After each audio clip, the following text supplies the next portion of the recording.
السلام عليكم ورحمة الله وبركاته. مرحبا بكم. أول رد فعل من لاعبي الأهلي بعد تعليمات محمد رمضان الجديدة. كشف مصدر مطلع داخل النادي الأهلي أن بعض من لاعبي الفريق الأول لكرة القدم بالنادي تحفظت على بعض تعليمات محمد رمضان المدير الرياضي للفريق، والتي أبلغها الأخير للاعبين في أول جلسة معهم. شكوى لاعبي الأهلي من تعليمات محمد رمضان. وقال المصدر أن أكثر من لاعب تحفظوا على بعض تعليمات محمد رمضان، والتي تم إبلاغهم بها بشكل رسمي خلال اليومين الماضيين، وتحديدا في عدم السهر إلى بعد الساعة 10 مساء، وآلية الظهور عبر وسائل التواصل الاجتماعي. وأكد تحفظ بعض اللاعبين حيث يرى إن منهم أن هذه التعليمات مقيدة لحريتهم بشكل كبير ولا يمكن اتباعها بشكل دائم. وأضاف المصدر أن بعض اللاعبين تحدثوا مع محمد شناوي قائد الفريق بشأن الحديث مع محمد رمضان المدير الرياضي للفريق في مثل هذه الأمور، ومحاولة منحهم بعض الحرية وعدم تقييدها.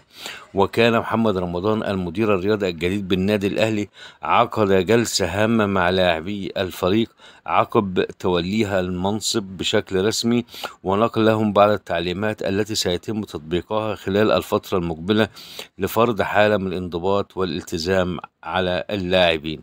والله يعني أنا شايف إن أحسن حاجة عملها محمد رمضان للاعبين دول بعد خسارة السوبر الأفريقي. المفروض بقى يبين لهم العين الحمراء. يعني خسرنا بطولة اهيت ومن ضربات جزاء، بس خسرناها. والزمالك طبعا كنا حاطين عليه، دلوقتي الزمالك شم نفسه. وتفتح التلفزيون او اليوتيوب او بتاع تحس الزمالك ده ريال مدريد اللي هو اساسا طلع من الكاس، يعني ما اعرفش من الدور الكام، يعني ما كملش. تمام. وفريق بيراميدز يعني ظبطه وطلعه تمام كده. دلوقتي عشان اخد كاس السوبر وبضربات الجزاء كمان، واحنا السبب يعني. شم نفسهم جامد. ده انا استغربت، ده احنا حاطين عليكم في كل البطولات. كاس عالم الانديه عمركم ما رحتوه ولا مره.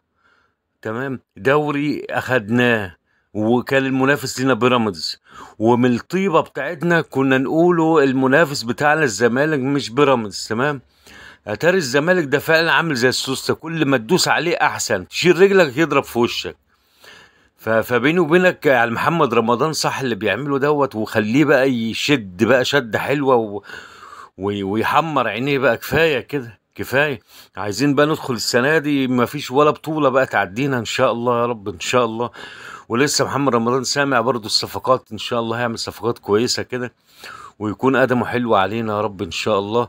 والحزم يا جماعه مطلوب، يعني الحزم مطلوب مع بالذات مع اي لاعب مصري، لان الجماعه دول دلعوا جامد يعني. وشكرا على حسن السماع، والسلام عليكم ورحمه الله وبركاته.